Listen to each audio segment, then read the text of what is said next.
I'd like this to be a very interactive session. We are not here, I'm not here as a facilitator, I'm here as one of you, and we are going to have a conversation on this.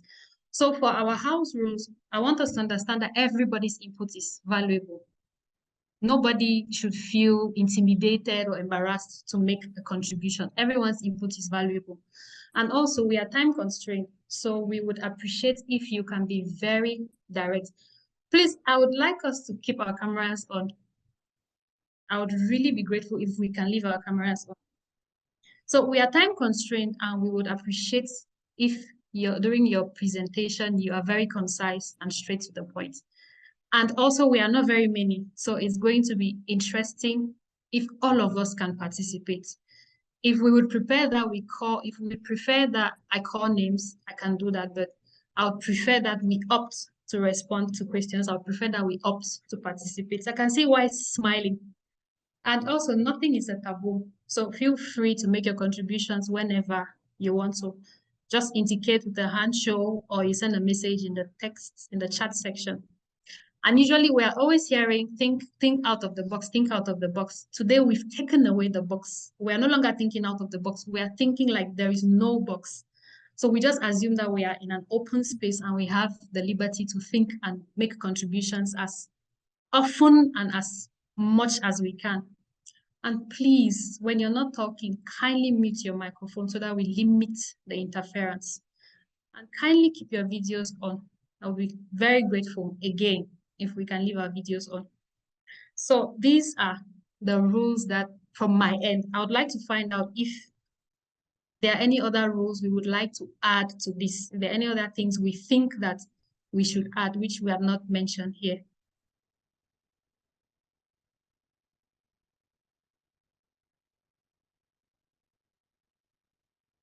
Okay. So I don't always want to use the fact that silence means consent, but I'm going to assume that that's what it means in this case. We're saying that there are no rules. Okay. First of all, we are here to talk about civil society sustainability. And I know that one way or the other, each and every one of us has heard the word sustainability from somewhere. Like I said, it's a discussion. I don't know everything, but I'm coming to tell you what I know and hoping that you would also share with me what it is that you know. But first, I would like to find out, coming here, you had an objective in mind. You're coming to listen to what civil society sustainability means. That means you had an objective in mind. There's something that you anticipated to have learned by the end of this session.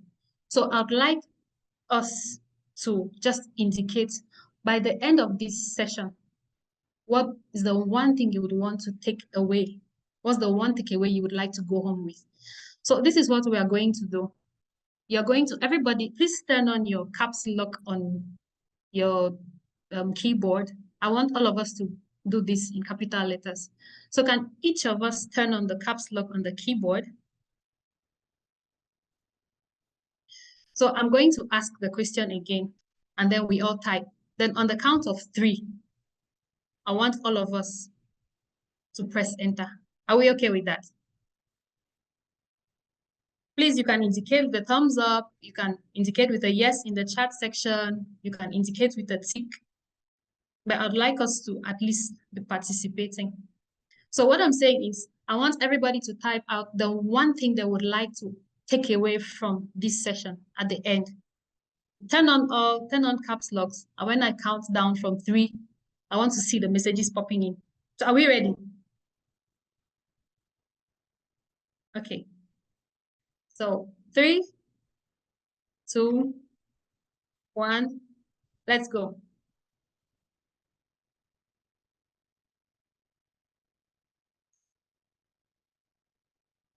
Okay, so the question was, what is it that you want to take away by the end of this session? The one thing you want to take away by the end of the session? I can see a response from Wise. I can't see responses from the others.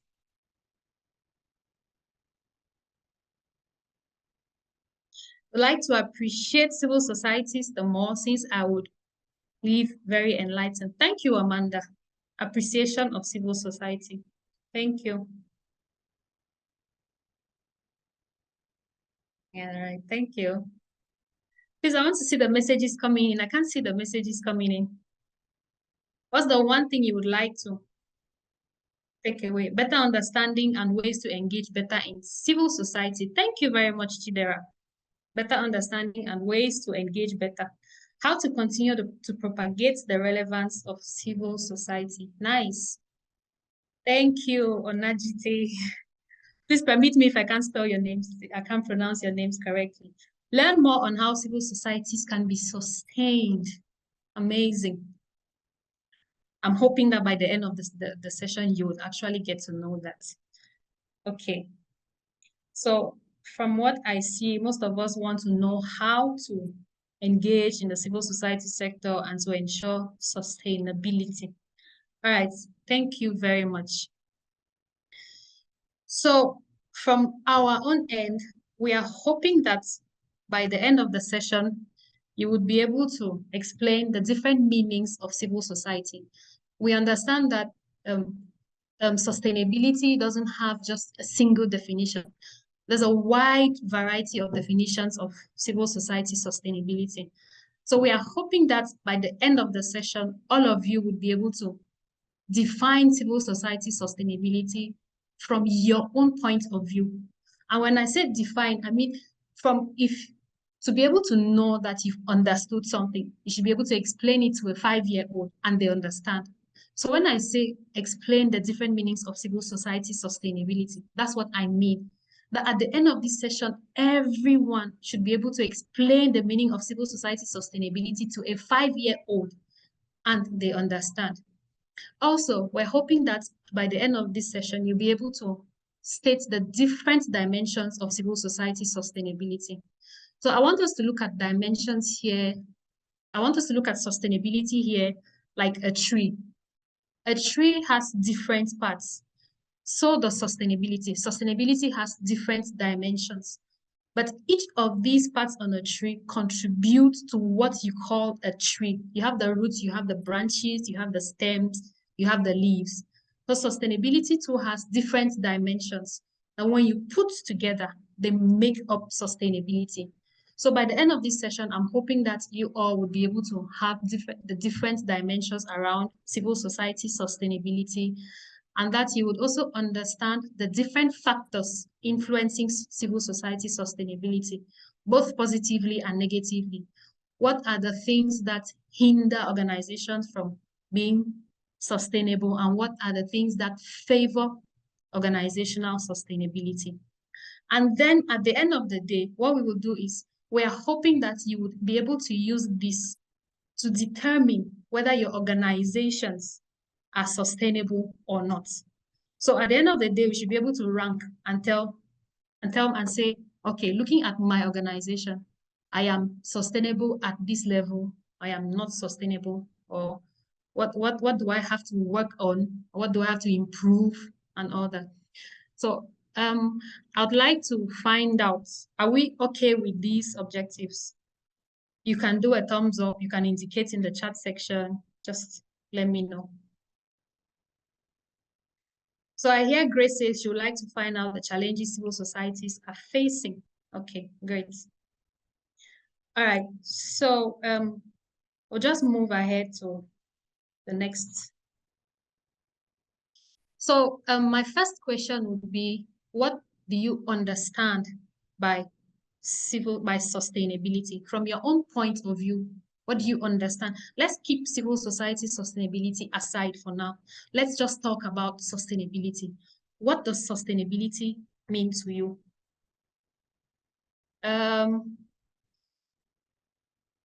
Should I call names again?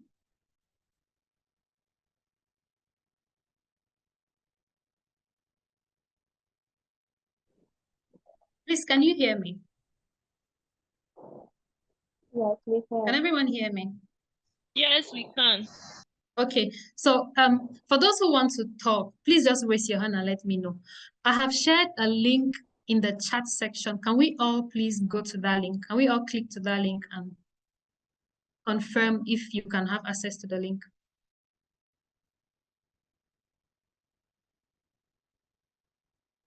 Do we all have access to the link?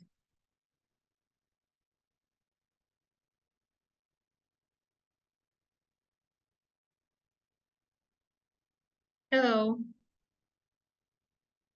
Please, can you hear me? Yes, I can hear you. Yes, we can. Yes. Please, can you confirm if you have access to the link? Yes, I have access to the link. All right, thank you. So from your own point of view, what do you understand Yes, sustainability? yes, please. All right, all right. Thank you very much. So I'd like us to just type. If you can have access to the link, please just tell us what you understand sustainability to mean.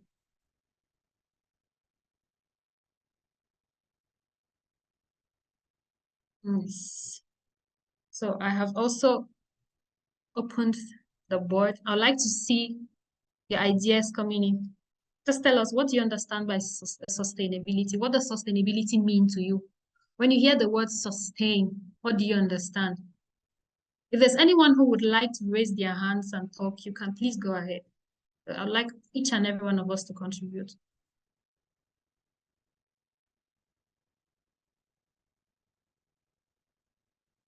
If we're having challenges typing, please let me know.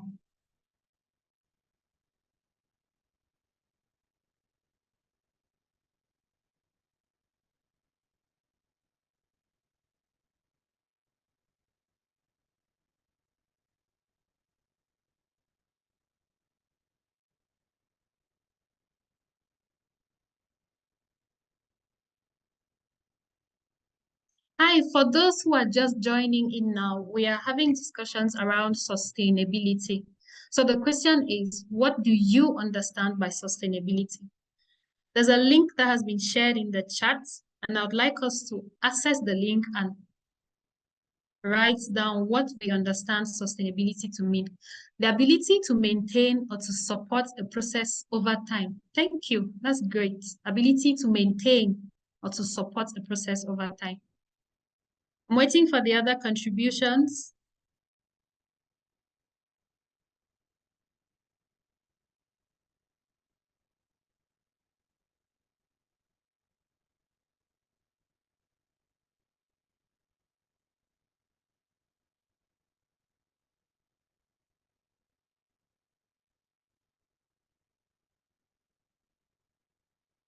I like the word ability here. Ability to maintain, to support. So far, we have just one response and we are over 40. Great. Sustainability means keeping something or a resource in a state that benefits or achieves its aim or vision over a period of time. I like the over a period of time. That's great. Over a period of time. So when you're talking about sustainability, there's a time factor which is very necessary. Okay, we have two responses. I'm still waiting. For those who are finding it difficult to type on the Jamboard, you can just type your answers in the chat section. Hi, Mabel. Yes. Sorry to interrupt, but please, Letitia is trying to get in to the meeting, but she said the host is not allowing her. So if you can prompt them. Okay, all right. Thank you. So I'm waiting for the responses. So far, we have just two.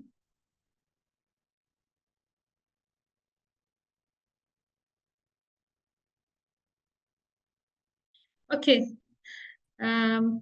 Sustainability is the ability to keep something in existence. Great. To keep anything under control, positively check without distorting other things. Nice. Thank you, Bernadette. Onajite says sustainability is a process of maintaining continuity over time. Great. So there are a couple of words that keep coming in. There's process, there's over time, there's keeping something. So we have process, we have time, We have keeping something. All right. To maintain something that fulfills our present needs without compromising the needs of our future generation. Thank you. We're talking about maintaining. Bernadette says sustainability means keeping things check over a time frame without distorting other things. All right, great. Thank you very much. All your definition. Oh, this is nice. So the ability to keep something in existence over time. Great. So I'm looking at some words that keep coming up. Maintaining, keeping, over time, process. Okay. Please keep the messages coming in.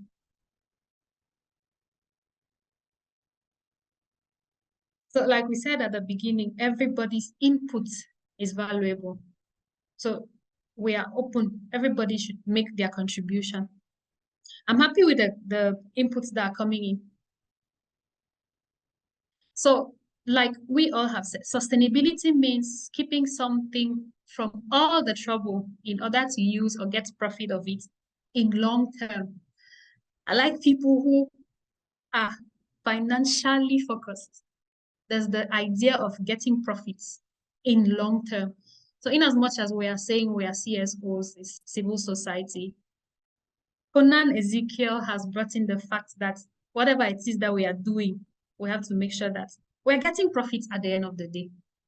Thank you, Ezekiel. That was a very nice contribution.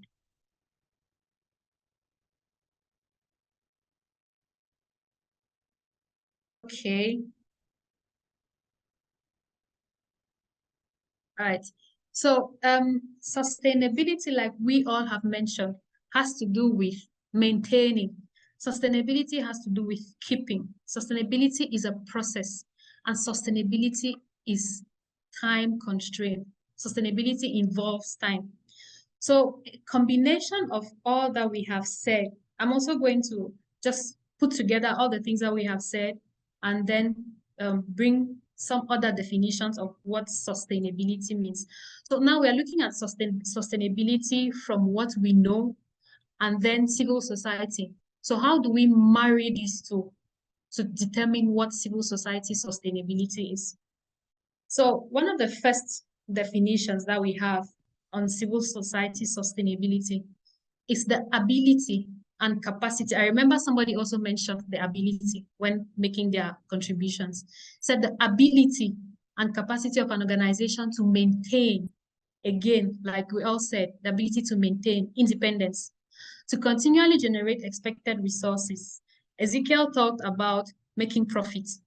That's also generating resources, to pursue planned operations, to command strong recognition and legitimacy, and to exert influential power in its mission and the sector in which it operates. Every organization has a mission. Every organization has a goal.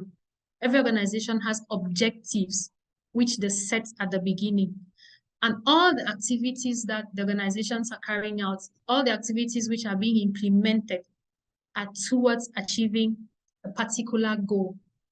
So when we talk about ability here, what do we mean? If we are looking at human beings, when you say this person has the ability to do something, what are we talking about? We're talking about the person's skills. We're talking about the person's talent. So when we talk about ability, we're referring to what a person can do. When we talk about ability of an organization, we're referring to what the organization can do.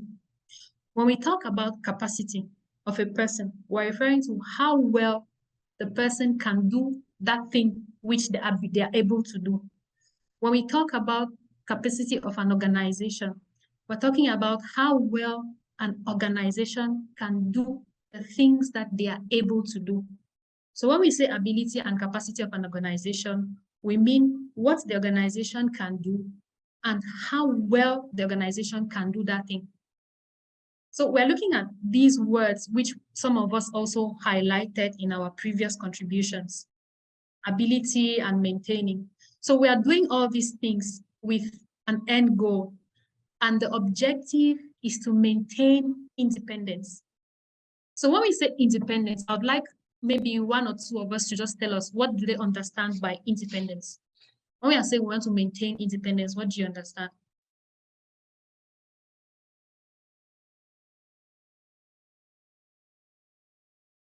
Please, you can just raise your hand. Tell us what you understand by independence. Anybody willing to?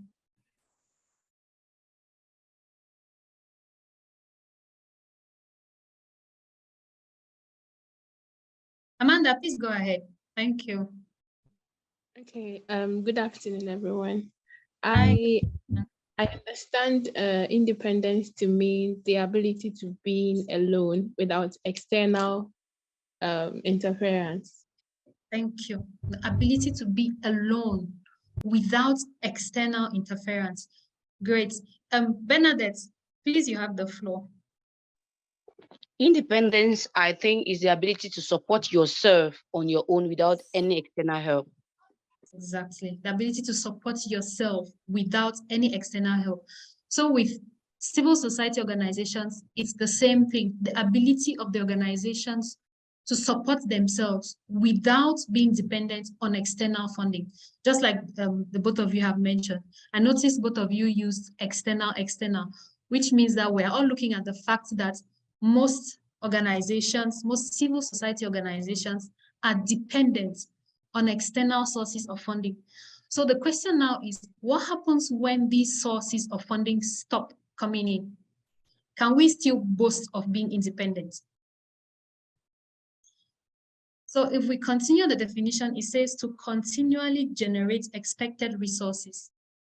Remember, sustainability is a process, it's not a one-off event. So when we say continually generate, we mean long-term. As the days are going by, are we sure that we can keep maintaining the resources that we have? And resources here, we're referring to human, we're referring to everything that we have within the organization. To pursue planned operations. At the beginning, most of us at the beginning of the year, we have a work plan, the things we are anticipating to do throughout the year. So are we sure that with the ability and capacity we have, we would be able to pursue these operations independent of donations from funders, independent of support from external bodies, to command strong recognition and legitimacy, to exert influential power in its mission? So when we say we are commanding recognition, when we say we are commanding legitimacy, as an organization, do people know you? Just amongst ourselves. Most of you have mentioned the organizations you work with. But the question now is, are you sure that in your locality, people know you? Are you legitimate? Is your organization registered? Is your organization paying the taxes that they're supposed to pay? Are you exerting the kind of power you want? The people who are depending on you, are you sure that what you do is in line with their demands? So when we are talking about civil society sustainability, we have to ask ourselves all these questions. So these are some of the things we need to consider when talking about civil society sustainability. Then we can also look at another definition, which says it is about the ability of a given organization to improve its institutional capacity. So when we are talking about institutional capacity here, what are we referring to? We're referring to what the organization has, the things that the organization has. We're talking about the staff. We're talking about just what is within the organization. Are we sure that these things that we have can keep us through to the next 5, to the next 10 years? Are we sure? It is also about minimizing financial vulnerability. Please take note here that it doesn't say eliminating financial vulnerability. It says minimizing. This means that at every point in time, an organization would be vulnerable. But the idea behind sustainability is to ensure that in as much as there is vulnerability, it is as minimal as possible. It is to the minimum. So that if anything happens, we can still stay alive. If anything happens, we can still carry out our core functions. and develop diversified sources of financial support. So when we look within our organizations, just like we mentioned before, without depending on external forces, without depending on external sources, are we able to have other sources of income? Most of us as civil society organizations, because we are thematic area focused, we have just one source of funding. But you realize that with one source of funding, if a storm comes in, what happens? Most of us are going to crumble. So we want to look at how are we able to ensure that if there's a storm and one of our sources of funding crashes, we would still be able to hold the organization together. So at the end of the day, what is it that we are trying to achieve? We're trying to create impact. We're trying to provide services to the people we are serving. So what we are also trying to do at this point is to maximize the impact. In as much as we are saying we are providing services, we are doing the things we are doing, how are we ensuring that the activities we carry out, the things we are doing, are in line with the demands of the people we work with, are in line with their needs, are in line with what we said we would do at the beginning? How do we ensure that all of these align with our core objectives? So this is just another definition of sustainability. So I'm going to assume that at this point, we have at least taken, maybe picked up one thing. So based on this definition, based on the combination of what we have said and what I have said, I would like one or two people to just give a brief summary of what they understand by civil society sustainability. Anybody? Based on your understanding, based on the contributions from each and every one of us, can anybody just tell us what they understand by civil society sustainability? Just indicate with a hand show, can turn on your mic and talk.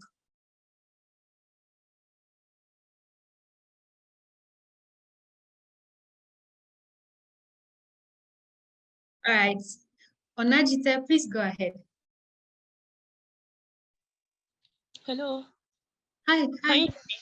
Okay. Yeah, sure. In summary, I would say civil society sustainability is how am I going to put it now? Is how anyway how the organization can continue, continue its operations. Yes, great. Yeah. All right, thank you very much. Civil society sustainability is how the organization can continue its operations. Yes, Amanda, please go ahead. Civil society sustainability is how the organization can improve its institutional capacity while minimizing financial vulnerability to maximize impact.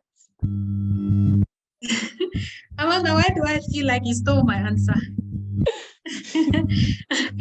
All right, yes, but I like the way you've summarized it and put it in one sentence. How organizations can can improve their institutional capacity to minimize financial vulnerability in order to maximize impact. That's a perfect summary. I don't think I would have said it any better. Yes, Claire, please, I'm listening to you. Please don't drop your hands. I'll be coming to you gradually. I think Claire, please go ahead. Okay. Okay, all right. Yeah. Bernadette.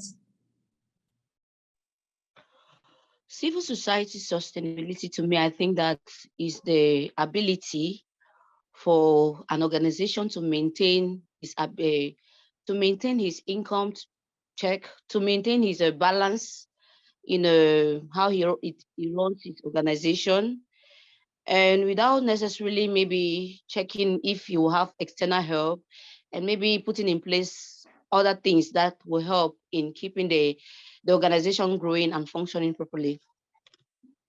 So what I hear is civil society sustainability has to do with maintaining the resources that the organization has in order to ensure that it continues to grow in the long term. Thank you very much, Bernadette. Heritage, please, you have the floor.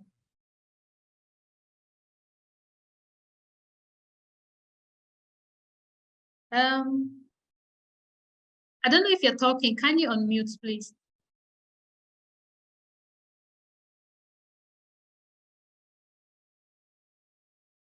Hello, Heritage.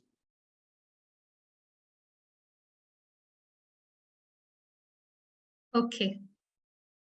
All right. So I'm glad that at least we have an idea. Okay, let me just check. Okay. So for sometimes if you're having challenges to talk, you can always just type your contribution in the chat section or constantly just read them. So I'm happy that we all have an idea of what civil society sustainability entails. And so like I mentioned before, sustainability, we're looking at sustainability as a tree with different parts. So this is where we're going to talk about the different parts of sustainability. What are the different things that contribute to ensuring that an organization is sustainable? What are those things that when we say an organization is sustainable, it means that we've checked all the boxes. So at this point in time, we're going to look at the different dimensions of civil society sustainability. So there was a research that was carried out in Ghana on civil society sustainability.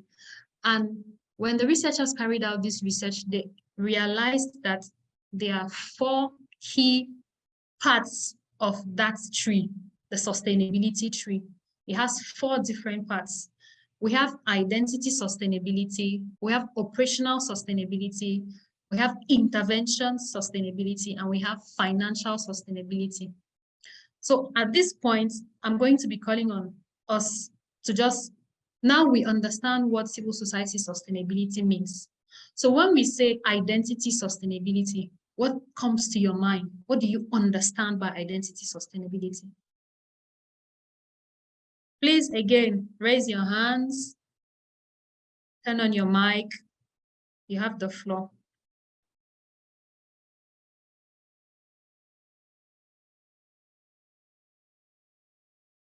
So Bernadette, I don't know if your hand is raised or it's still from the previous question.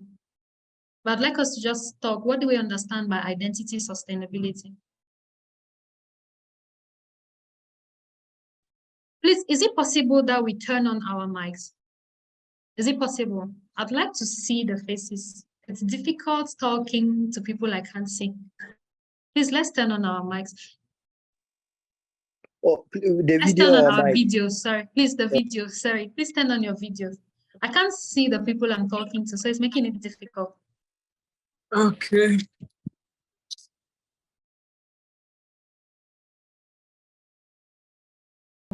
The question, what do we understand by identity sustainability? We're combining the definition of sustainability and identity, putting together, what do we understand by identity sustainability? Amanda's hand is up. Identity sustainability. Okay, so with what I've learned for the past minutes, I understand identity sustainability to be that what is it that the organization is known for? What is it that when you mention the organization, this comes to mind? Great. So I think if you are known for waste management, that is your sustainability. So how long are you able to keep waste management in check? Great. That's what Great. Thank you very much, Amanda. I owe you a bar of chocolate for that. Identity sustainability, like Amanda has mentioned. Who are you? What is it that you are doing? Okay, let's hear from Heritage. Heritage, please tell us what you understand by identity sustainability. I'm hoping that. Please go ahead. Okay.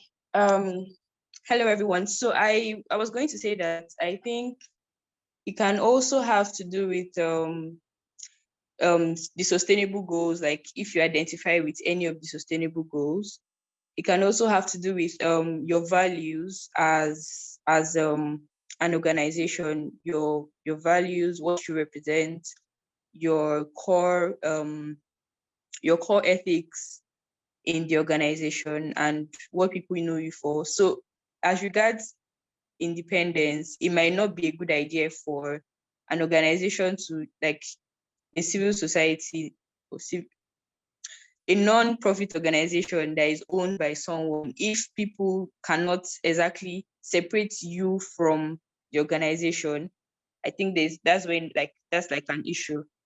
Yes. Oh, great. Thank you very much, Heritage. So Heritage says is what people know you for. Identity sustainability, we're talking about what people know you for. So just like Bernadette said, what is it that you do? So it's interesting to hear that we understand all of these things and being able to use our own words to define them. Isabella, please, you have the floor. Okay. Please, can you hear me? Yes, we can. Awesome. I can. I So- don't know if the others can hear you. So for me, identity sustainability has to do with the organization being able to maintain their mission or their core mandates for which it was set up for.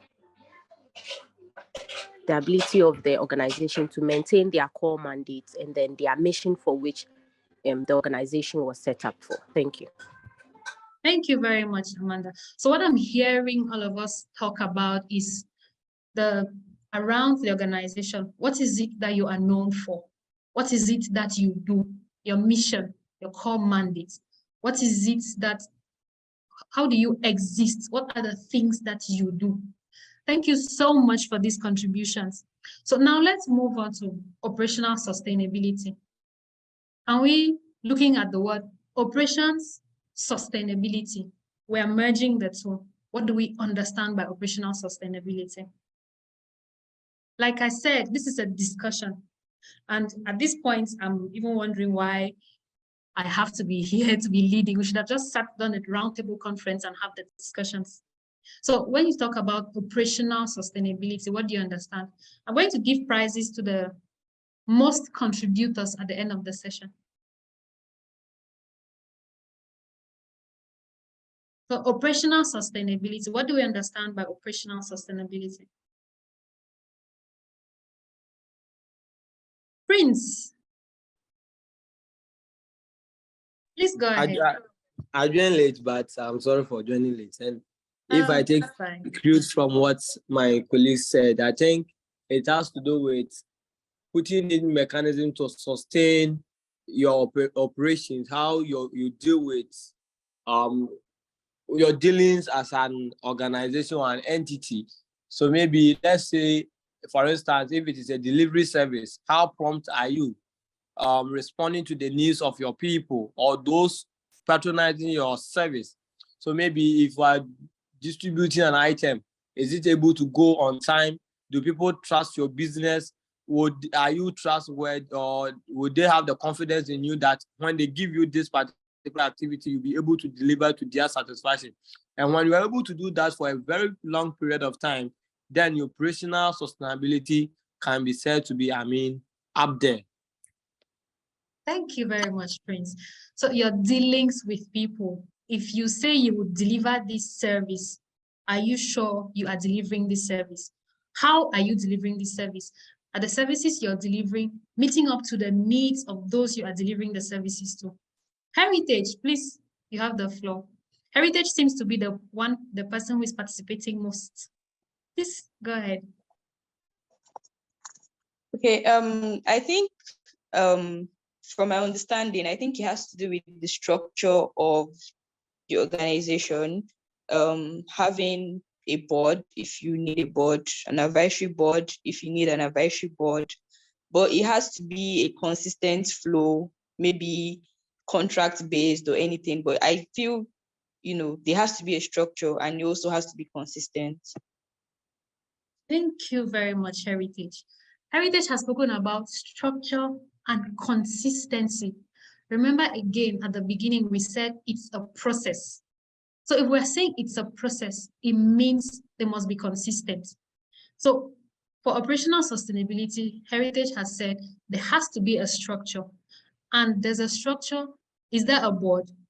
Is your board consistent? Does your board function? Thank you very much, Heritage. That was very brilliant. Bill York, please, you have the floor. Okay, thank you so much for the opportunity. I love the fact that the women are dominating. Sorry for interrupting you. It's fine. I think operational sustainability has to do with the structure, as Heritage has said, but more like chain of command, job description, how successors are I don't know how each successive leadership comes into play, how different boards, the flow of power and, chain of command, everything, how they employ or how they have staff on, just specific work description, who goes where and how does one go there and what does one do, like that. Great. Thank you so much, Bill. You've just listed out all the points. So she's spoken about the structure. She's spoken about chain of command. She's talked about the job description. She's talked about succession planning in the operations of the organization. Do you have a succession planning? Do you have a succession plan? If for some reason one person is not there today, if your executive director is not available, something happens, are you sure that your activities would still flow seamlessly? So when we're talking about operational sustainability, we're talking about the daily running of the organization. Are you sure that the things that you have put in place are able to maintain the organization in the next 5 to 10 years? Yes, Bernadette. I think operational sustainability to me is how the members of the organization operates. That's to say that each one performing his function and still delivering the same output without distorting other things. For example, if a member of the organization falls out, will the organization should still go perfectly well? Will it continue like it used to continue? Will the activities be done the way it used to be done? Will the output still be the same? That's it. And will it still be the same without distorting other sectors? That's what I think about great. Great. So Bernadette is still talking about the daily activities. If anything happens, are we sure that the organization is still going to function? Thank you very much, Bernadette. Wise, please give us some wise words on operational sustainability. All right, thank you very much. I think most people have said what I'm about to say, but just to summarize, it's when we talk about operational sustainability, I understand it to be the process of actually maintaining a structure and then a mechanism that continues to provide or help you achieve the aims of the organization without any degradation. So when we talk about interference like social interferences, technological interferences, talk about the environmental interferences, the ability for an organization or a group to continue in a consistent manner without having to fall for all these interferences is in achieving its aims is to my understanding what I know as operational sustainability. Thank you very much, Wise. Thank you so much. So Wise says it's about maintaining the structure. Do you have a structure in place that would ensure that there's still smooth running in the organization? Do we have mechanisms in place to ensure that the organization is running smoothly? Now we would go to interventions sustainability. We're going to use the same trend. I'd like to know what we all understand. Intervene sustainability. When we marry the two together, what are we talking about? Intervention sustainability. Please, what do we understand by intervention sustainability? Please, we can also make use of the chat section. Anybody who wants to contribute in any way, you can just type in the chat section. So intervention sustainability. Can anyone just tell us what they understand by intervention sustainability? When you hear the word intervene, you hear sustainability. What do you understand? Yes, Amanda. Amanda again. Please go ahead, Amanda. Amanda, please, okay. I was going to say if you're talking, your mic is muted. So I think intervention sustainability is basically what problem are you solving as an institution? So you've identified yourself as this institutional, and then you have your operations sustainability in check. You have your structure, your command of change, your succession plan, and all that. You've determined who goes where and who does what and how they get there. So what problem is it that your company or your organization seeks to solve or seeks to intervene in? Yeah. So, and how over the period, how sustainable is that intervention? Yeah, that's what I think. Okay, all right. Thank you very much. I like the fact that you said, what problem are you solving?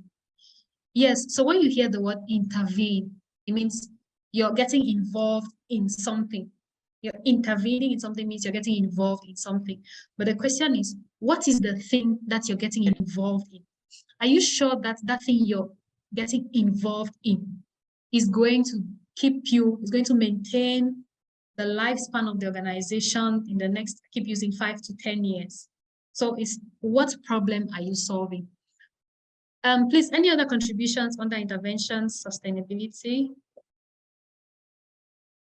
I'm assuming this is a little complex. So, okay, so for financial sustainability, I'm expecting to see everybody's hand here. When you hear the word financial sustainability, what do you understand?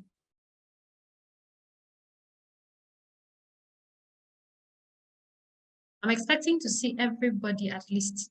I'm expecting to hear everybody. I'm expecting to see the chat section just popping. Yes, Onajite, please go ahead. The hands are coming I up. would say financial sustainability means is the process of how you can continue running your organization, you know, getting income to make sure that the organization keeps on running over a period of time.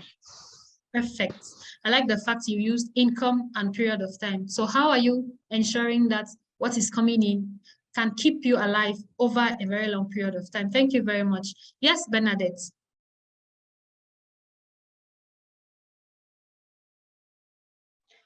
Sorry. Financial sustainability is the ability for a company, an organization to maintain its financial level for a very long period of time. And for me, if that's to happen, if you are a non-profit organization, and maybe you are still a startup organization, then I think that there are a lot of resources, a lot of things that you are supposed to put in place for it to work. Yeah. For it to supply, giving you the money or the finance for you to be able to run the operations of the organization properly. Perfect. What is it that you have as finances that can enable the organization to run properly? So what are the things that you're putting in place as finances to ensure operational sustainability?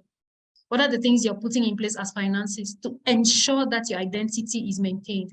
What are the things that you're putting in place financially to ensure that your interventions are long-lasting, to ensure that your interventions are long-term? Yes, Prince.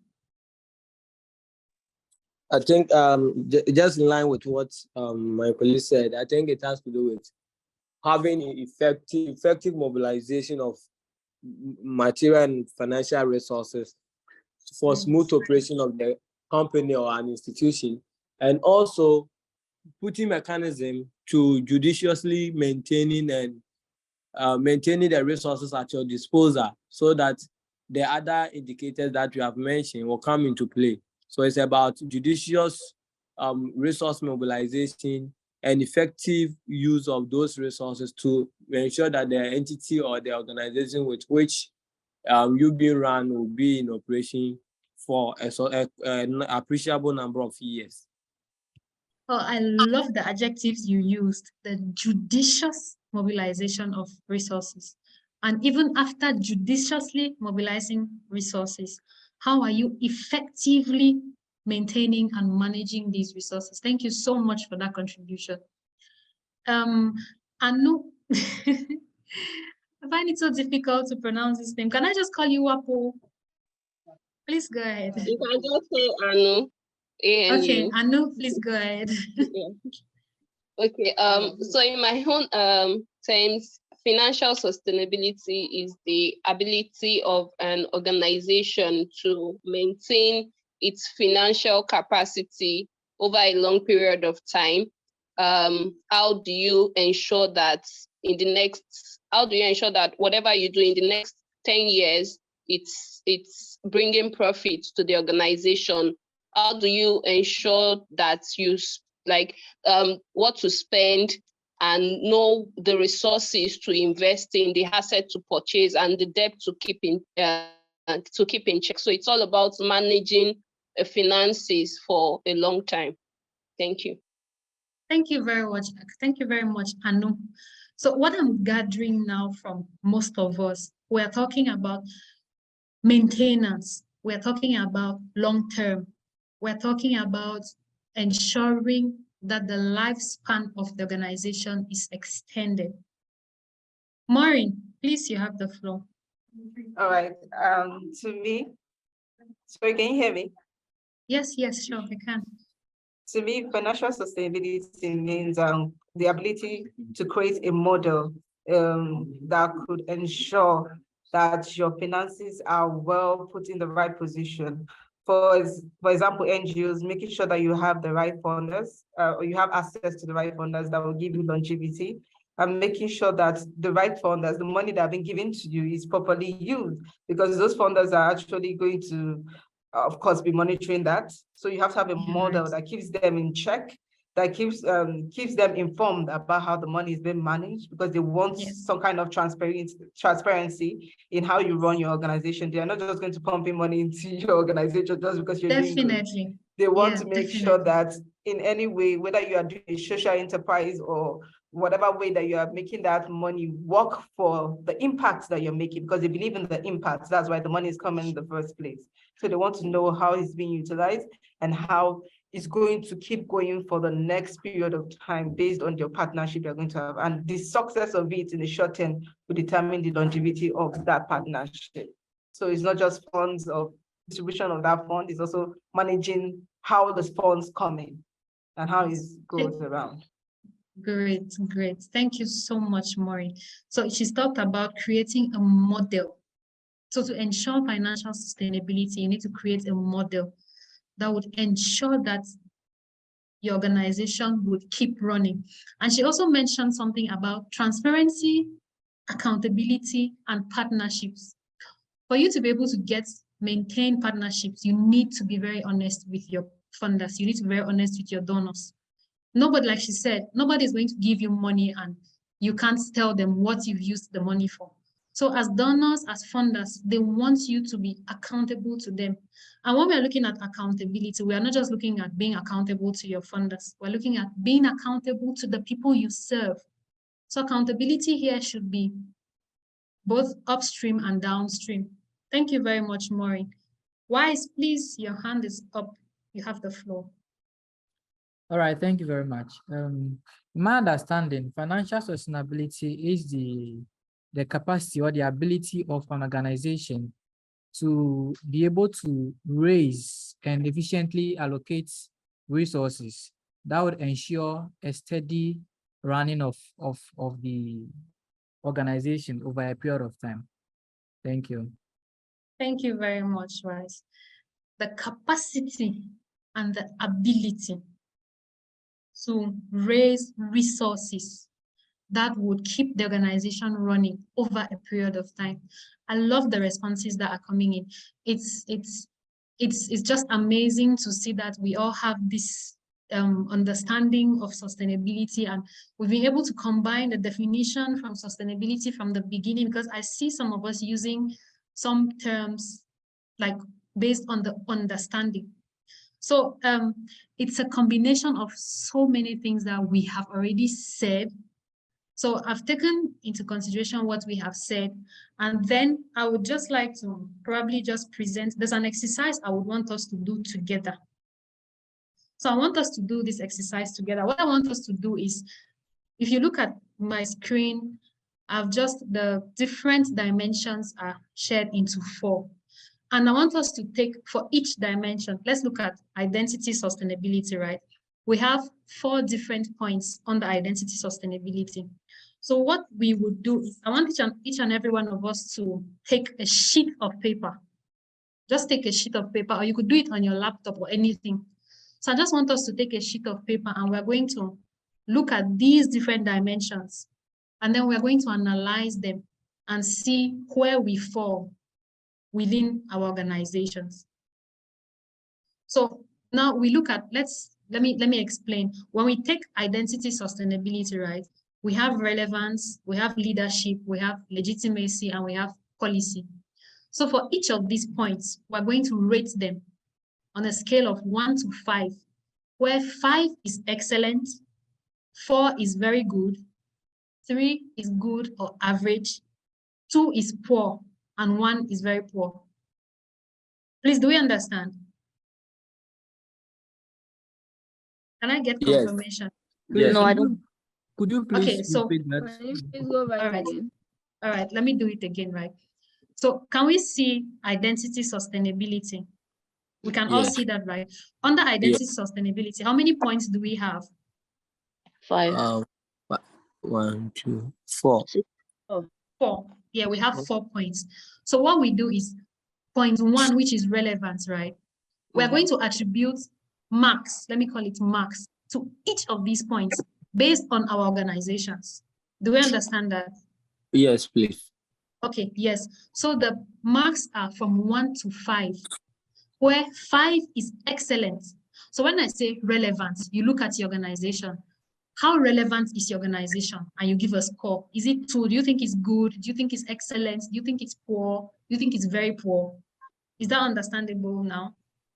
Yes, please. Yes. So we're taking into consideration the things that we've already said. I'll probably just give us a few pointers under each of the sustainabilities, but I want us to do this exercise so that when we are done, at least we would have an idea on the level of sustainability of our organizations. I remember some of you mentioned at the beginning that you're working with different organizations, different positions. Some of you are even founders of your organization. Some of you are co-founders. Some of you are program officers. You have different roles you're playing. But at your own level, how do you think you can rate your organization based on this? So are we ready for the exercise? Sure. Thumbs up if you are ready for the exercise. Okay, so let's start with identity sustainability. So what you can do is you can just write the first letters of each of the points. You can just write R, L, L, P. Whatever is easy for you.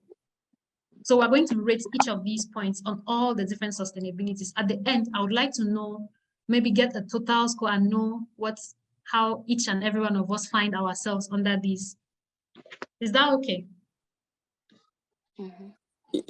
Okay, all right. So for identity sustainability, right, when we're talking about relevance, we're talking about, like we all mentioned at the beginning, is the organization able to meet up to the demands and the needs of the stakeholders and the community with which they work?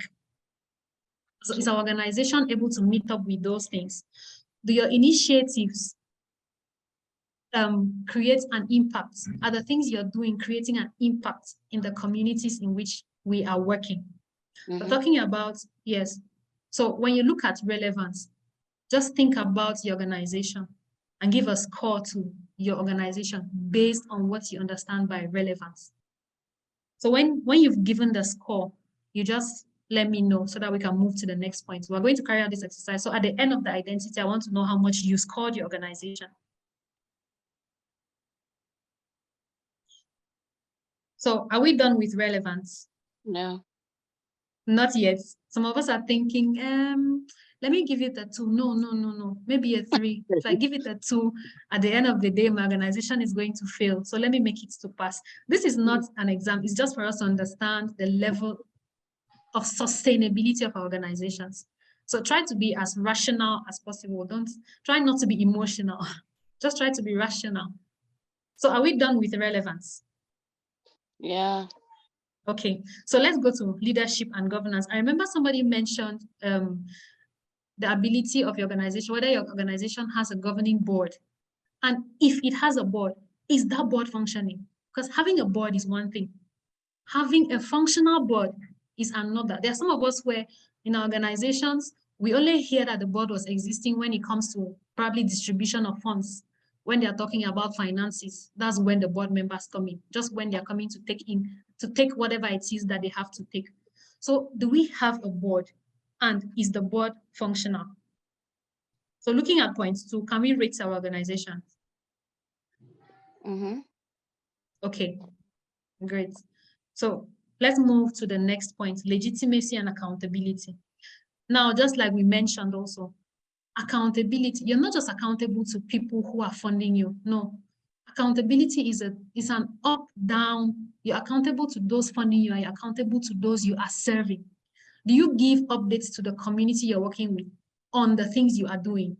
Can they trust that the things that you say you will do, you would actually do them? Can they trust that if they hand over their resources to you, you would make proper use of these resources? Is your organization registered? Legitimacy, is your organization registered? Are you paying the taxes that you're supposed to pay? So that's what we talk about, legitimacy and accountability. Please, let's rate our organization based on that. Remember that 5 is excellent, 1 is very poor, 4 is very good, 3 is average. That's not the agreement.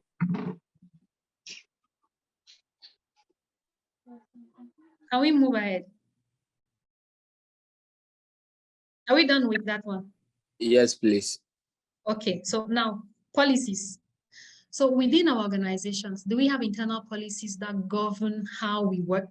Are there policies that favor the staff? Are there policies that are not in line with our organization? Are our regulations too stringent that it makes people uncomfortable working with us? All these things we take into consideration. Can we rate our organizations based on that? So at the end of the day, we are giving a score on 20. This is on 20, 5 for each. So I'd like us to add, when we add our total scores, please, I want to see anybody who had a score of above 15. Just indicate if you had a score of above 15 under identity sustainability. Please just hand show. I want to see how sustainable your organizations are. Oh, Prince, are you sure? 15?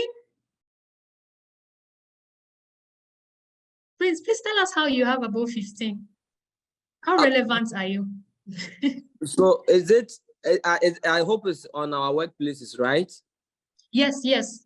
Okay, so yes. I am working with a private senior high school, and also that doubles as also a children's home, Hope College, Village of Hope. And the founder is basically someone who got donation from abroad and established this institution. They care for destitute, abandoned children, and other stuff. And they have a very strict policy. And they are serving the community. We are so they give scholarship to people in the environment. It also has hospital that more or less can be seen as a municipal or district hospital. It's serving the environment, the communities around.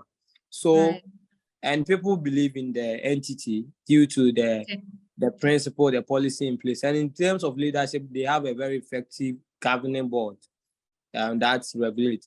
And the legitimacy and authority accountability I gave 4.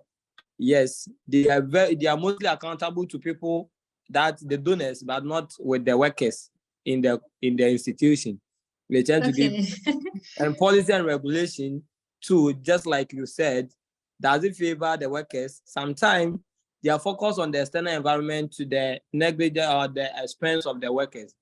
They care more because they want to maintain the face out there. I'm not saying that they are doing any illegal dealings. They do or they pay you, but They don't care the extent that you go. Once they are giving whatever you do, you can extra money, they don't care. So the policy seems to favor those that they are focusing on, especially those receiving the service, but those providing the service, especially with the workers, are not taken care of. That's why I gave 3 on policy regulation, 4 on legitimacy and accountability, leadership and governance I gave 5, and relevance I gave 5. Okay, great. So it's the confidence for me, like you are sure, you're able to explain at what level each of these points you've been able to implement them. And that's something that we need to take into consideration. For each of the points, you should be able to back up why you are giving the score you're giving. So we are saying that Prince is basically telling us that when it comes to identity sustainability, he is 90% sure that his organization is doing what they say they will do. He's very sure that the leadership and governance is on point. They are accountable, even though their policies might not really be favorable, but at least they have a score of above 15. So we can confidently say that Prince's organization, when it comes to identity sustainability, is sustainable. So Claire, I think Claire and Onajite also indicated that they have a score of above 15, and that is great. So I'm going to use this in the next exercise that we'll be doing. So now let's go to the next one, financial sustainability. So I'd like us to still the same approach.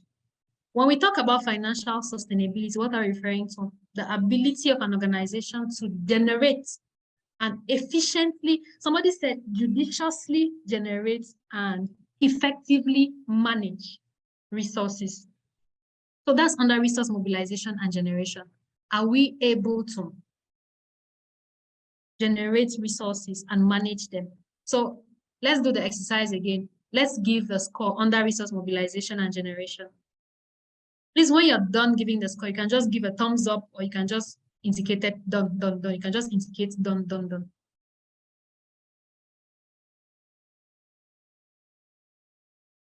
And we move on to the next one, financial planning.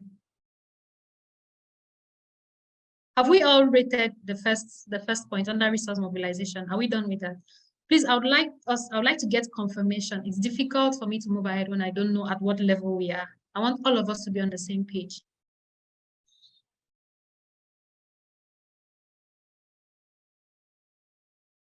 So have we rated for resource mobilization?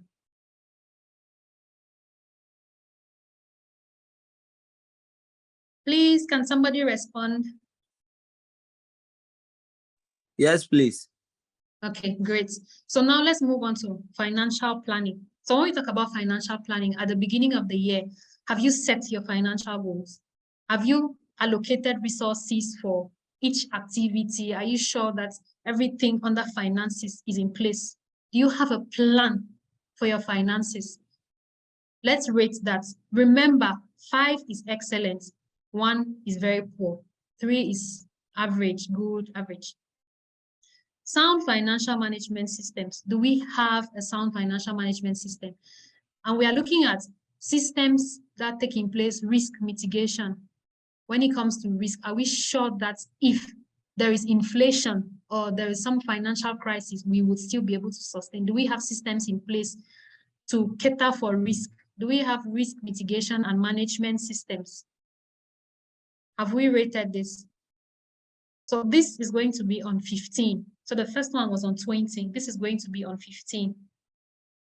So anybody with a score of above 15 again, just raise. All right. Onajite, please tell us how you got a score on above 15. All right. The thing is, for everything here, I think it's going to be excellent, both operational and intervention. This is because the Wildlife Conservation Society is an international organization working in over 60 countries all over the world. Oh, wow. Right. Yeah, and they are top notch when it comes to conservation activities. Financially, they get funds from United States Agency for International Development and European Union. They have other grants too that come in place. In Nigeria, particularly, what they do is they work in two national parks in Nigeria, the Cross River National Park and the Yankari Game Reserve in Bauchi State. The Cross River National Park is in Calabar. Their aim in Cross River National Park is to try to protect the Cross River gorilla, which is endemic. That gorilla can only be found in Cross River National Park worldwide, is endemic. So after finding out that the numbers were being threatened, that was what brought them to Nigeria to make sure that the national park, the Cross River National Park, is being protected, conserved. Why for Yankari Game Reserve, they are there to protect the elephants and the lions. That's for financial sustainability. Yeah, okay. So I just have one question for you, right? If for some reason all your funders decide to pull out and decide that they will no longer fund you, would you still be able to run the organization? I don't know. I'm not in the finance, but what I'm trying to say is the way the funding comes in, it comes in like years, you know, and it's like they renew it. So yearly. the funders renew. I don't know if it's yearly, but I'm not in the financial department. It's being renewed, sort of, and we still get new funding. So it's just like the organization, like someone was telling me before, initially when I came into the organization, someone was saying something like exactly the kind of question you asked me. Yeah. You understand? So I asked my immediate boss, and he said, the Wildlife Conservation Society has come to stay. You understand? That's the more reason they get big donations from, you know, from big organizations and all, because of what they do. Another thing, again, taking into consideration the people around. When you're talking about conservation, you have to take into cognizance those that are inhabiting the conserved areas, like the indigens. Yes, they make sure they give them alternative source of livelihood to prevent them from going into the forest to look for livelihood. Okay. So they have come to stay. I think every organization has come to stay until they don't stay. So when we say we have come to stay, we need to be sure that we have actually come to stay. Not coming to stay entails a lot. It entails a lot. But I'm glad that you've been able to understand, at least you understand the process. So even when you go back now to your organizations, you can actually sit down and carve out the different dimensions and say, under this is where we fit. Under this is how much we can rank ourselves, and then you find out what it is that we are supposed to do. So for operational sustainability, let's just do the same thing. Let's not take too much time in explaining. We're talking about recognition and visibility. How much out there are you? Do you have a website? Are you on social media platforms? Is it easy to identify you on social media? If they're talking about wildlife conservation, if we type wildlife conservation on social media, on any of the platforms, is it your organization that will come up first? Are you that go-to organization? Yes. So when we talk about recognition and visibility, that's what we are talking about. So let's all just rate the organizations. Influential power is the same thing. Institutional infrastructure, do we even have an office? Is the office space enough? Is it comfortable for all our employees? Do we even have basic needs like tables and chairs and laptops and internet? Can we rate all of these? Institutional infrastructure, operating space, quality and continuity, the services we are offering, are we sure that we are delivering what we promised we would deliver? Are we sure that the community is receiving the best quality of services from us? Let's rate all of these. This is going to be on a score of 25. So is there any organization here that has been able to rate above 25 under operational sustainability? Above 20, sorry. Let's say between 17 and 20, 17 upwards. Is there any? Prince, again. Great. Okay. So is there any organization that has rated between 5 and 10? Is there anyone here with a score of between 5 and 10? Please, this is a space where we can just discuss. Any organization rating between 5? Anybody rated between 5 and 10? Okay, Zena, please just tell us why you have a score of between 5 and 10. Yeah, because I haven't completed, but like for the recognition and visibility, of course, we are very recognized and visible. We have, I work in a tertiary institution, a university to be precise. Yes. And we do have our own website. when you go to Google and you search for Central University, then it will pop up. And then we also have the institutional infrastructure. Of course, we have a space, a very big compound, and we have lots of chairs, table where students can actually go to classes, and we have like 24 hours electricity and water supply. Yes. And I haven't completed the operating space. Yeah. Okay. So it's not but I have like that about 10 now. Yeah. Okay, so it's more of the fact that you didn't complete the exercise. Of course, I haven't completed it. Okay, then that's fine. I'm looking for anyone who completed the exercise and still had below 10. Is there anyone? Okay. Then I'm proud of you guys. So let's look at the last one, interventions. So interventions here, we'll talk about ownership of projects, results, communication, and partnership. So when we're talking about ownership of projects, there are some organizations where funders give money and then they control the projects. So it's the funders who decide what kind of projects need to be implemented. So when I'm talking about ownership of projects, I'm asking the question, do we actually own our projects despite the fact that we're receiving funding? Do we own the projects? Are we there to participate in the creation and the design of the projects that we are supposed to implement? Or are we just being contracted? Are we acting as subcontractors to our funders? So let's rank that. That will be on 5. Where 5 is excellent. You're sure that you own your projects.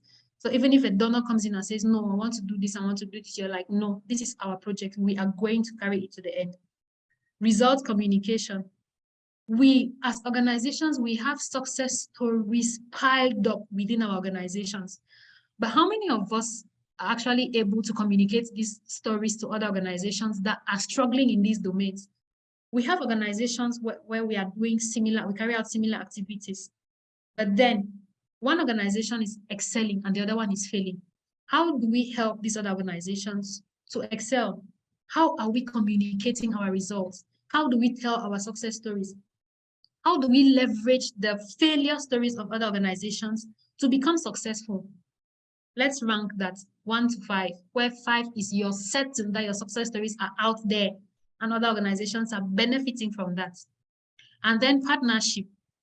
Are we able to create relevant partnerships, not just any kind of partnerships where we are beneficial to each other?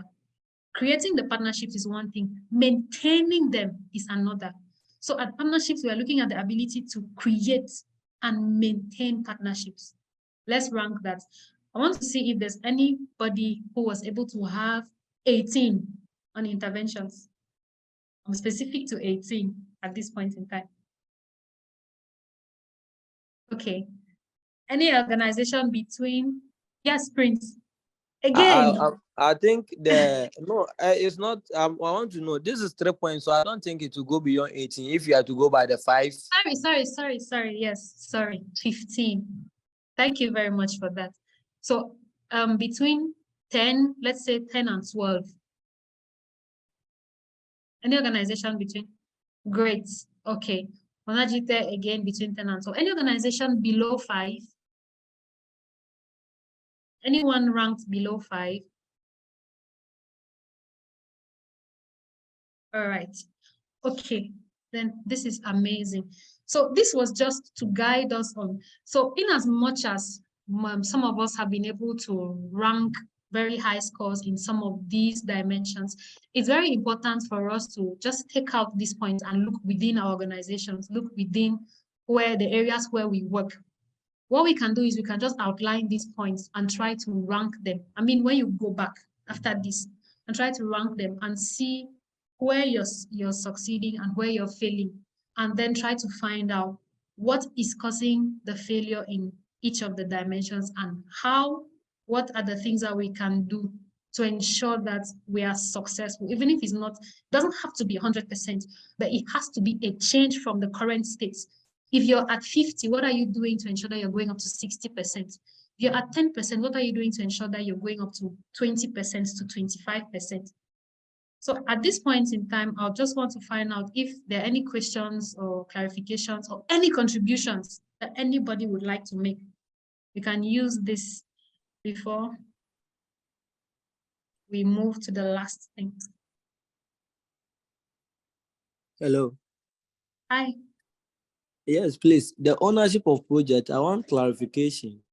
Yeah. Considering the nature of my company, Okay. basically you design programs, then Yes. you write proposal for funding. So Yeah. when the funding comes, you use the resources to produce whatever you wrote on, or Yes. the things that you projected.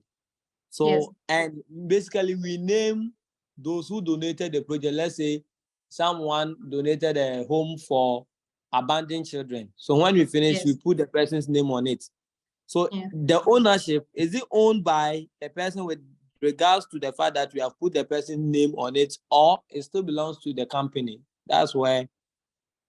Okay, so ownership in this case, let me give an example, right? So there are some organizations that are not necessarily thematic area focused. So you say you write proposals and you're writing proposals based on the needs within your community. So already you have ownership because you are the one making the request. There are other organizations where the fund comes in and the donors are, so sometimes you write the proposal and your funder says no, they would prefer that you do it this other way. So if they are saying that they prefer that you do it some other way and you agree to do it because you know that if you disagree, the funding won't come in, then you no longer own the project. You know, there's a saying that saying that goes, who funds you controls you. That's where we talk about ownership. But if you designed your proposal and sent out and you got funding, and the funding is in alignment with what you designed from the onset, then you can talk about ownership of the project. I don't know if that's clear. Very well, very well. Okay, all right. Any other questions, clarification? Hello, ma. Yes, please. Yeah, Please so call I me want to, Mabel. all right, Vivian. I wanted to ask concerning these 4 key dimensions of sustainability, the overall total, are we not going to grade it? Because we're saying that intervention sustainability, those between 10 and 12, is it the total or the overall? So the intervention sustainability, I was going to, if we're taking that each point is 5, is going to be on 15, right? Okay. So you're going to give a score on interventions, which is on 15. So at the end of the day, you take the total score for each of the sustainabilities and then you add. Then we would see at the end, we should be ending in the next 15 minutes. So at the end of the day, I'll tell you why I wanted us to do that. Okay, all right. Thank you, ma'am. Is that okay? All right. Okay, so, all right. Now, what? Sorry. Yes, please. Okay. Yeah, go ahead, go ahead. I wanted to it wasn't not a question, but I just wanted to point out how fascinating it is that sometimes these things are actually quite intersectional.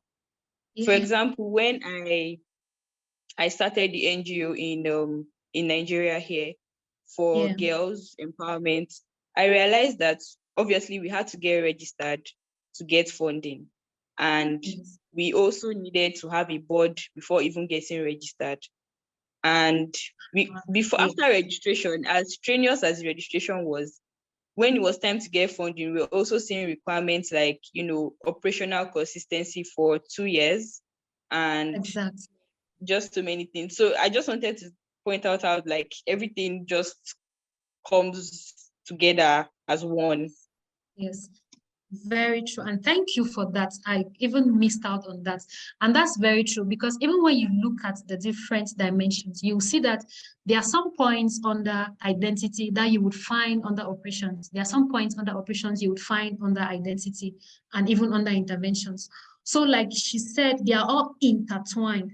So we can't just take out one and say, because I scored 20 under operational, I'm sustainable. No, they are all intertwined. Because if we take what I said at the beginning, it's a tree. For a tree to be called a tree, it must have roots, it must have a stem, it must have branches, it must have leaves. So it's the same thing. they are contributing. One thing is contributing to the other thing is contributing to the other, and all of them are contributing to form the tree. Thank you very much for that contribution. That was very helpful. So are we safe to go ahead? I want to be sure that we are all on the same page. We will be rounding up in the next 15 minutes, but is it safe for us to go ahead? Yes, please. Okay, Thank by you, me. right. All right, thank you very much. Okay, so now we'll be looking at factors influencing civil society sustainability. And again, I'm throwing the question. Factors, just tell us, what do you think is influence? What do you think? So for a civil society to be sustainable, there are certain things that must happen.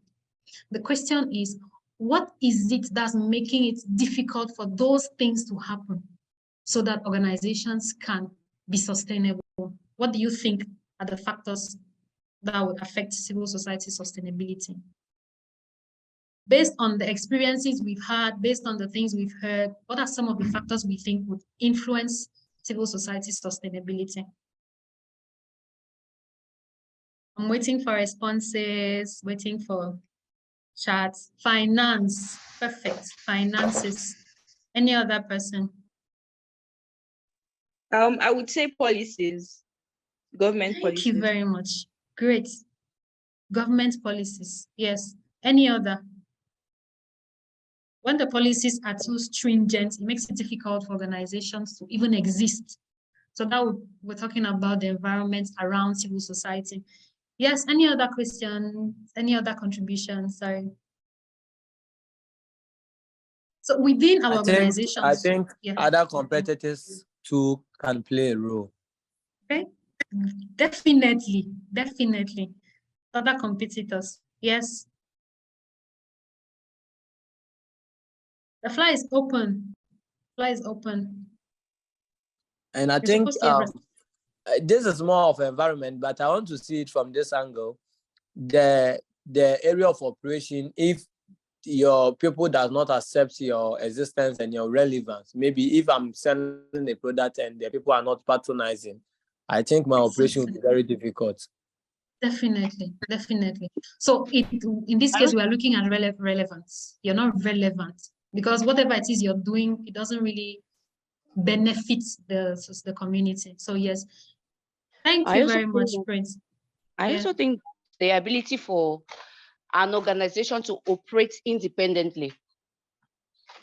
Yes, but then when you said the ability of an organization to operate independently, what exactly are you referring to? Is it because of the fact that they don't have an office space? Is it because they don't have a website? Is it because they don't have enough finances? What exactly do you think? Okay, in that case, we noticed that an organization that's just a starter can effectively carry out his projects and his activities and paying his workers when he has something like a base, when he has something that finances the organization. He can create maybe a source of revenue that finances the organization, whereas and vice versa. So if I starter, you start up an organization with nothing to support the organization financially, you would eventually crumble. That's what I think. Yes. Okay, so basically you're going back to resources. The absence of resources is one of the factors that would affect civil society sustainability. Yeah, Prince, your hand is up. I don't know if you still want to I think okay, my brother, I need bro, you speak because I think. Okay, Tijani, please go ahead. Okay, I was also talking about a conducive environment, as in Thank you. where the environment there is rule of law, the practice of democracy there, and then they have this kind of freedom where the government does not dictate the state. So they did a conducive environment to have a sustainable civil society. Great. So we are going back to the laws and policies implemented by governments that are making it difficult for civil societies to exist, to excel. Yes, Maureen. Can you hear me, please? Yes, we can. All right. One of the factor I think is lack of collaboration that exists between all the stakeholders. For my own take, for someone that is also a co-founder in an education initiative, we always have issues between the education board, the school principals, even the community. So sometimes it just gets crazy.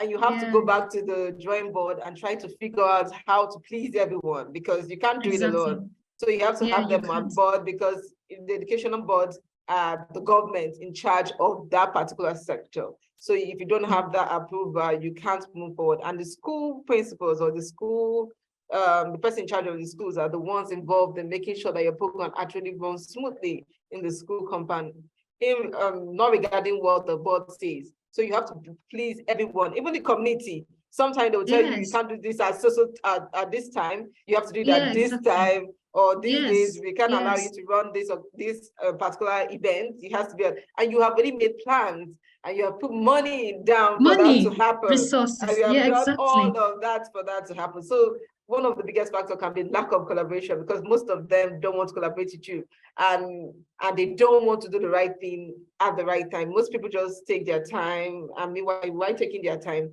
they're actually draining you of those resources without even knowing, because you can't explain to them what you go through just to keep everyone in line. Great. So basically, like we mentioned before, creating relationships, creating partnerships is one thing, but maintaining them is another. So even if we are able to create those partnerships, what are we doing to maintain them? Thank you all so much for the contributions. So just a summary of what all of us have said, what all of us have already listed. What some of the factors that are influencing civil society sustainability? We have over-reliance on donors. If you are relying on a donor, you should be able to have another source of funding. You should be able to mobilize resources. You should be able to develop plans that would encourage you in case your funders pull out. You should be able to have other plans for funding. We have limited utilization of digital resources. Most of us are not making use of technology to advertise our organizations. And that's also probably as a result of the difficulty in accessing internet in some areas, which is understandable. Again, limited communication about the impacts. Are we sharing our success stories? No. So if you don't share success stories, when you share success stories, it's also a means for other funders to get to know the work you are doing. So are we sharing these success stories? Are we being accountable? Are we transparent? Do we deliver what we say we will deliver? So we are not investing in transparency and accountable systems. So it's also going to make it difficult for us to remain sustainable. Maintaining human resources, we are not able, in some organizations, we are not even able to pay employees. If we can't pay employees, there's no possibility of your activities being run. And then other people also mentioned corruption, lack of trust, some of around policies, partisan labeling. Some organizations are tagged as belonging to particular parties. And in that way, it's going to make it very difficult for any of these organizations to remain sustainable. So then just to round up, we're looking at sustainability in 4 different states. Like there are 4 different places in which we would find ourselves. So the reason why I was saying we should do the ranking was because I wanted us to talk about this. So when we look at the states of sustainability, there are 4 different states. We have the strivers, we have survivors, we have thrivers, and we have those who are sustainable. When we look at the score, based on our score, at the points where we were supposed to score on 20, and some of us, those that are below 5, these are strivers. It means in most of the time when we look at startups, most startups will fall under this aspect, because as a startup, they don't even have the resources. They are struggling to put down policies. They are struggling to have an office. They are struggling with every part. When you look at the different dimensions, they are struggling at each level of sustainability. So in the cases when you just do the ranking, if we are looking at the score under identity sustainability. If you scored maybe 5 on 20, then you're a striver. If there is a storm, you are going to crush.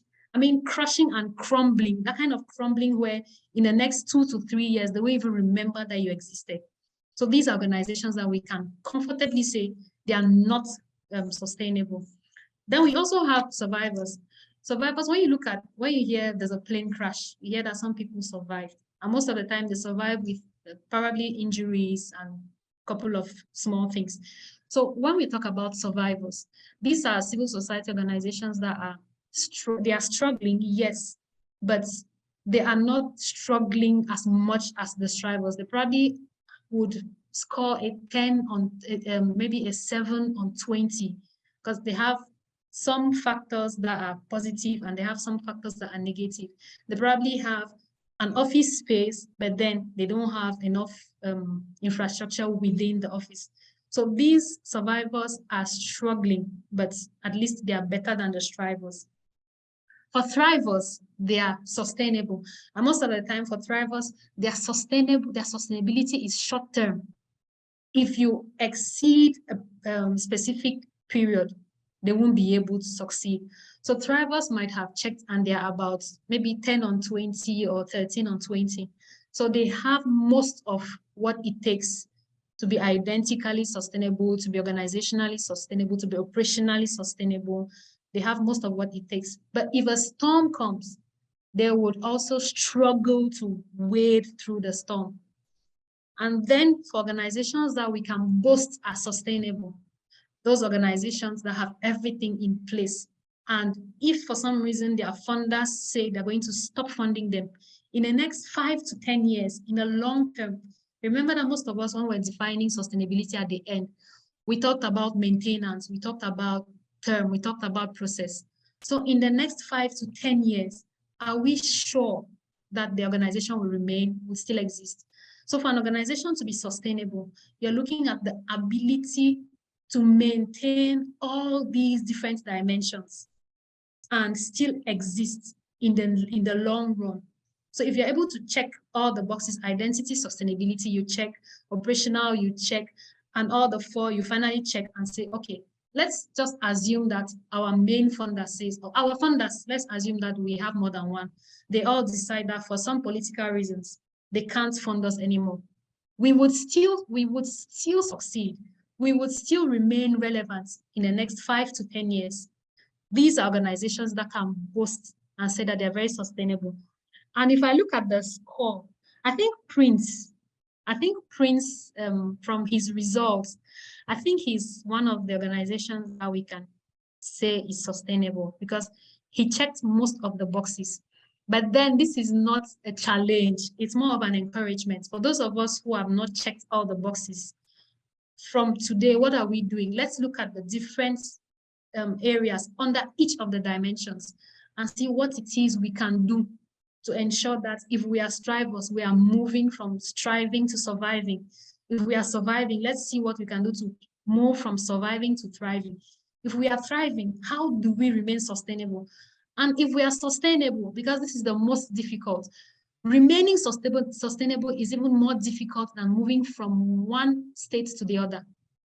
So yes, you're sustainable, but yes, what is it that you have to do to ensure that you remain sustainable?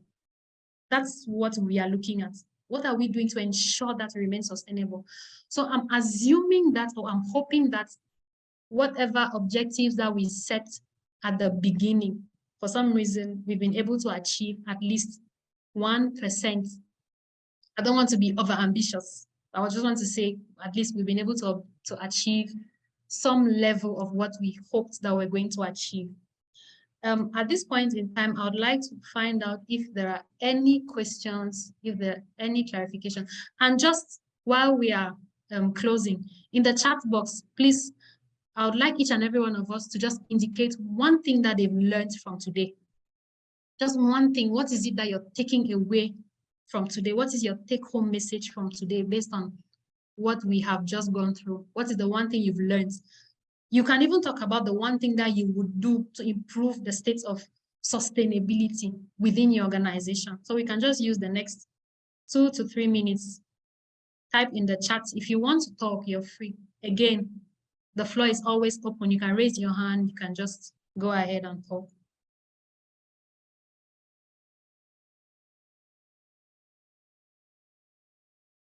Yes, Amanda. Okay, so I have a question.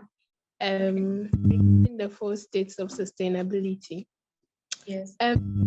I know every organization is merely a human institution because it's run by humans and all that. And when we look at the dimensions, we need the structures and every other thing in place. So can an organization truly get to the point where they can say that they are like sustainable? Can they get to the state where they can say that they are sustainable, in that when their funders pull out, they can remain relevant for 5 years, for the long term, or like that kind of thing? Yeah. Because yes, I understand. Yeah, even with the identity sustainability, when we talk about the leadership and the governance, it gets to a point where human nature, greed and all that steps in. Yes. Yes. Yeah, I would like to know if it's truly possible that an organization can get to that state. Yes, it might be difficult, but it's possible. So we also need to take into consideration the context in which we operate. This was a guide, right? It doesn't necessarily mean that all of these would apply to every organization. So you take your organization, you look at your the context of your organization, your thematic area, and you look at some of these might not apply. Like for startups, there are some things that you might not be able to check as a startup. Take an organization that's dealing maybe in the educational sector and an organization that's working in health. They might not have the same things, in as much as the umbrella is this, they have the same objective, but the activities might not necessarily be the same. There are some organizations that are strictly online. So in these cases, you wouldn't be talking about office space and all that. Do you understand? So there'll be cases where some of these would not necessarily apply. But now you look at the organization and see which one applies. So if you use the principle of scoring, you just have to outline the different points under each of the dimensions.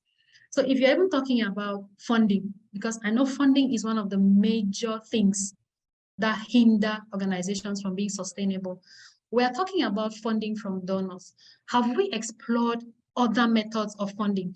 We have, as organizations, we have assets within the community. There are assets within these communities. And the communities just need to know that this organization is going to support us. But have we ever thought of going down to these communities and saying, okay, let me take an example. You want to build a community hospital. Most of us are thinking, where can we get funds to build the hospital? But have we ever thought of doing local fundraising? So within the communities, if we say we want to build a community, we want to build a hospital, and we go to the community and find out what are the assets that the community members have. If you bring up that topic, you're going to be amazed at the kind of resources that would come out from within these communities. People are going to come up and say they have land. People will come up and say they are carpenters. Some will come up and say they are bricklayers, and they would be willing to. That's where we will talk about ownership of your project. Because when you make them to understand that this thing involves all of us, they would be willing to. But have we explored these other sources of fundraising? We haven't. So most of the time, because we have a mindset that makes us think that for us to be sustainable, we must always have funds. We must always have funds.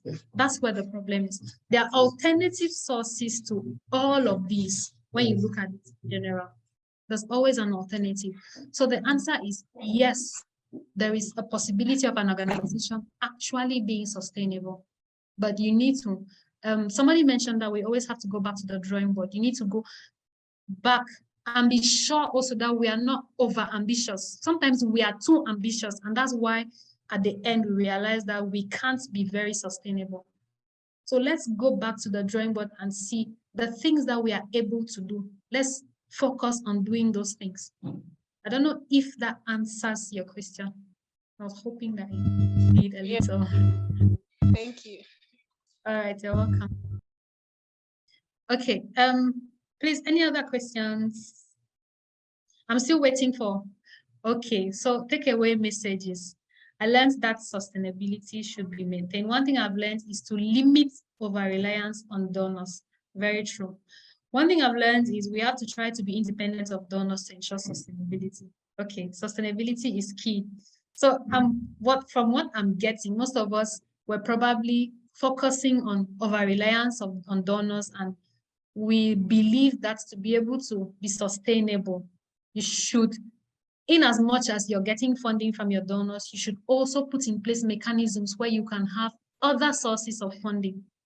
So thank you very much, everyone. Somebody says, I learned that sustainability enables the lifespan of an organization. Yes, as the longer you are able to stay sustainable, the longer your organization is going to exist. So at this point, I'd like to thank each and every one of you. It's been a very interesting session. I've learned a lot from many of you. Like, I've really learned a lot. And I'm happy that you all decided to embark on this journey. Like I said at the beginning, we are counting on you people for tomorrow. So I'm very happy that some of you have taken this step. And I hope that at the end of your entire training, you'll be able to achieve the objectives which you set out to achieve at the end of the day. Thank you very much. We also have, just in case you want to stay in touch with us, here are our addresses. You can check our website. You can contact us on Facebook. You can send an email through these addresses. And we have some resources for you in case you would like to read more on sustainability. We also have other resources here for you. So thank you very much. And it was a pleasure being at your service today. Thanks so much for the contributions. Thanks for making it very participatory.